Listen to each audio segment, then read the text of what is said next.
নমস্কার।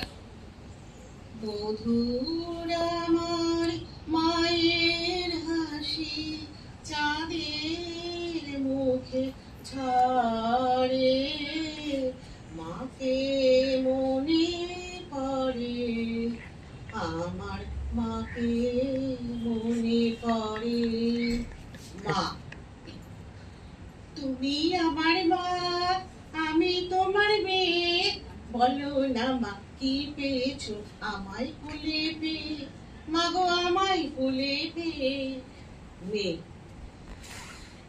বিরাট পৃথিবীতে দেখলাম, সে ছাড়া আমার আর কেউ নেই, সে আমার ছোট বোন, বড় আদরের ছোট বোন।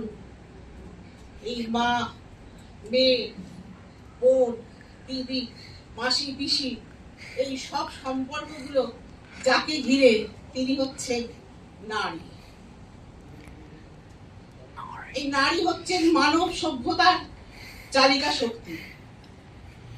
কিন্তু কিছু পশুরূপী, কিছু মানুষরূপী পশু এই নারীর ওপর অকথ্য অত্যাচার করছে। তারা সমাজ থেকে সেই নারীকে বিচ্ছিন্ন করে ফেলছে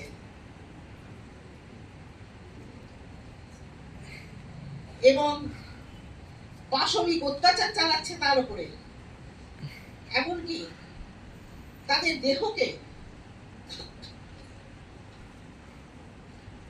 এই নারীকে সমাজ থেকে বিচ্ছিন্ন করে তাদের উপর পাশবিক অত্যাচার চালিয়ে তাদের দেহকে ছিন্ন ভিন্ন করে ফেলছে। আর আর নিজেদের অপরাধ ঢাকতে তারা সেই নারীকে খুন করতেও দ্বিধাবোধ করছে না। নারীর ওপর এই অকথ্য অত্যাচার, এই হিংসা, এই পাশবিক অত্যাচার সবকিছু বন্ধ করতে আমাদেরকে সবাইকে এগিয়ে আসতে হবে এবং নারীকে আবার স্বমহিমায় প্রতিষ্ঠিত করতে হবে।